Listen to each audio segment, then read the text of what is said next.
Agora são 7h05 e para você que acompanha a gente no YouTube, a gente sempre pede nesse horário da manhã para você dar o seu joinha, curtir e se não se inscreveu ainda nos canais do YouTube, da Rádio Brasil Atual e da TVT, ir lá e fazer a sua inscrição. E no dia da votação da reforma da Previdência na Câmara dos Deputados, na quarta-feira, o presidente da Câmara, Rodrigo Maia, ficou irritado com o protesto da deputada federal Fernanda Melchiona, do PSOL do Rio Grande do Sul, que apresentou ali uma capa da Constituição sendo corroída por ratos de brinquedo,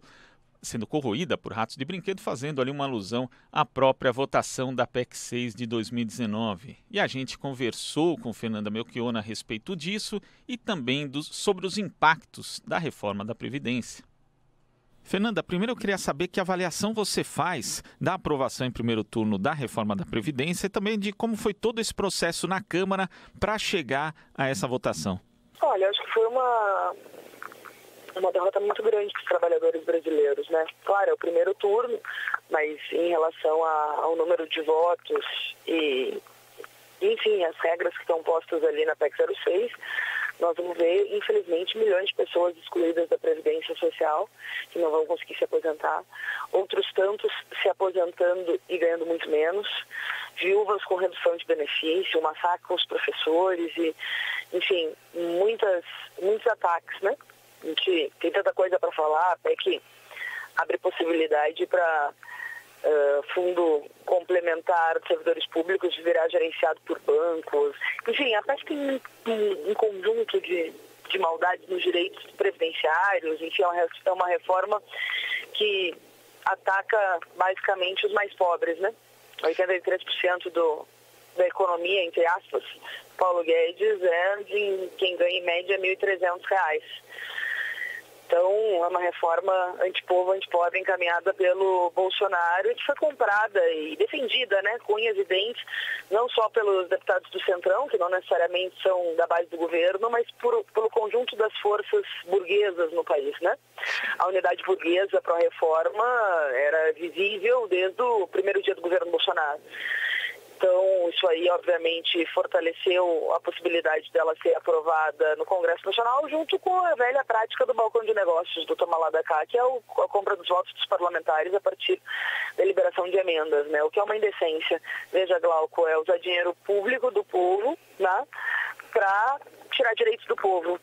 E, infelizmente, foi o que aconteceu. Mais de R$ 1 bilhão foram empenhados, né? Ontem foi publicado no Diário Oficial e segue rolando, né? Essas negociatas que dão conta de que vão ser 2 bilhões e 500 milhões em emendas parlamentares.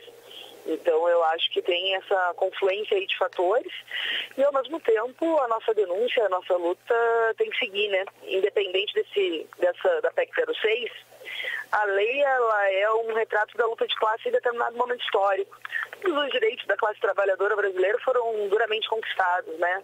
Nada veio como concessão dessas elites parasitas que seguem saqueando o país, né? E que fazem um programa de austericídio, como eu digo, que é uma mistura de austeridade com suicídio, porque só vai aumentar a crise econômica, a crise social, mas aplica esse austericídio com muita brutalidade nos costas dos trabalhadores, das mulheres, do conjunto, né? Da classe trabalhadora brasileira. Então, veja, eu digo isso porque não tem vitória que seja permanente nem derrota que seja permanente, né?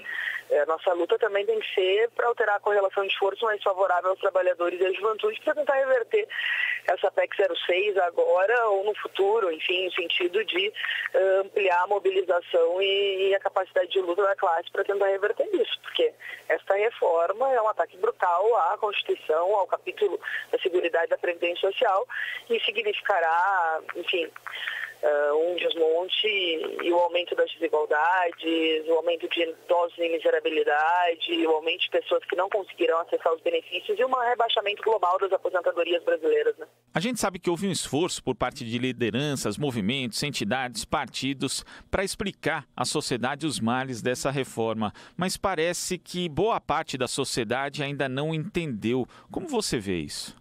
Veja, existe uma confusão geral, senão Bolsonaro não teria sido eleito, né? Sim. Porque, veja, o cara se vendeu no momento de crise econômica e de crise de representatividade como uma alternativa.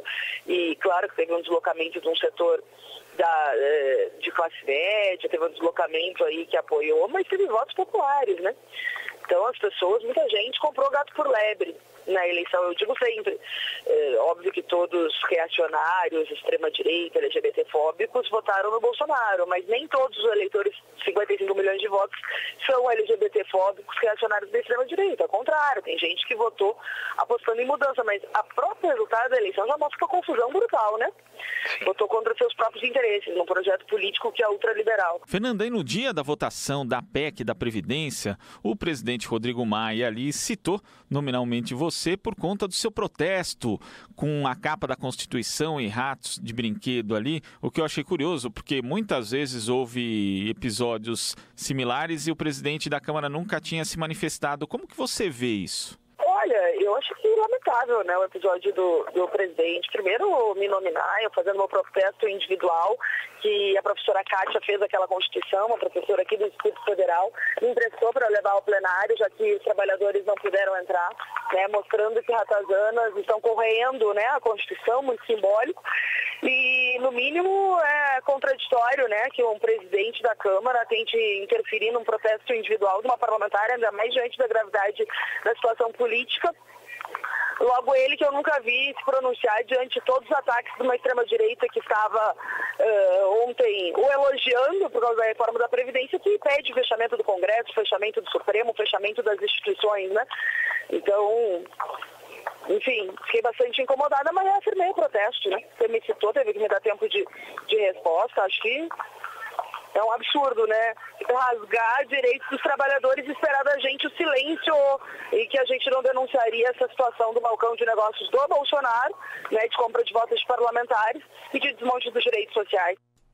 Você acompanhou a conversa com a deputada federal do PSOL do Rio Grande do Sul, Fernanda Melchiona.